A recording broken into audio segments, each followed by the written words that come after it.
બનાસકાંઠાના ધાનેરા તાલુકાના વાછડાલ ગામના લોકોએ પાણીની વિકટ સમસ્યા સામે લડવા માટે એક અનોખો રાહ ચીંધ્યો છે। ગામના નીલકંઠ તળાવને ઊંડું કરવા માટે ગ્રામજનોએ આશરે 30 લાખ રૂપિયાની માતબર રકમ લોકભાગીદારીથી એકઠી કરી જળક્રાંતિની મિસાલ રજૂ કરી છે। ધાનેરા પંથકમાં જળસ્તર ઊંડા જઈ રહ્યા છે, ત્યારે વાછડાલ ગામના લોકોએ સરકારી મદદની રાહ જોયા વગર પોતે જ કમર કસી છે। ગામની નજીક 13 વીઘામાં ફેલાયેલા નીલકંઠ તળાવને જીવંત કરવા માટે છેલ્લા 20 દિવસથી મશીનરી દ્વારા ખોદકામ ચાલી રહ્યું છે। બનાસ ડેરીના સહયોગ અને ગ્રામજનોના આર્થિક ફાળા સાથે તળાવને ઊંડું કરવાની સાથે તેની પાળ પણ મજબૂત બનાવવામાં આવી રહી છે। ગ્રામજનોનું માનવું છે કે વર્ષ 2015 અને 2017માં આવેલા પૂરના પાણી જો આ તળાવમાં સંગ્રહાયા હોત તો આજે સ્થિતિ અલગ હોત। તેથી હવે ચોમાસાના વરસાદી પાણી કે નર્મદાના નીર આ તળાવમાં ભરાય તેવો લક્ષ્યાંક રાખવામાં આવ્યો છે। ખાસ વાત એ છે કે સામાન્ય રીતે સિંચાઈ વિભાગના કામોમાં ભ્રષ્ટાચારની ફરિયાદો ઉઠતી હોય છે, પરંતુ અહીં ગ્રામજનો જાતે દેખરેખ રાખી રહ્યા હોવાથી કામ અત્યંત પારદર્શક રીતે થઈ રહ્યું છે।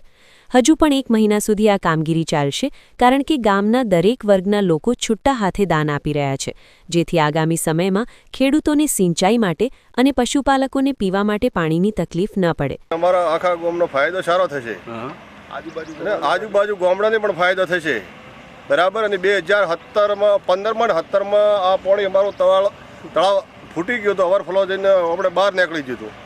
આ ઊંડું તળાવ થવાથી અમારા ગામમાં આ પાણી અમારા ગામમાં ટકી રહે પાણી, એવી અમને અપેક્ષા છે। ફાયદો થશે ખેતી, ફાયદો ખૂબ ફાયદા છે પાણી વિશે। બીજા અમે તો એવું કે આજુબાજુના બધાય ગામવાળા બધે તળાવ ખોદે અને બધાને ફાયદો થાય। આ નીલકંઠ તળાવ છે અમારે વાછડાલ ગામનું, અંદાજે 13 વીઘામાં ફેલાયેલું છે। પહેલાં અહીંયા બાવળ હતા, કંઈ તળાવ દેખાતું જ નહોતું।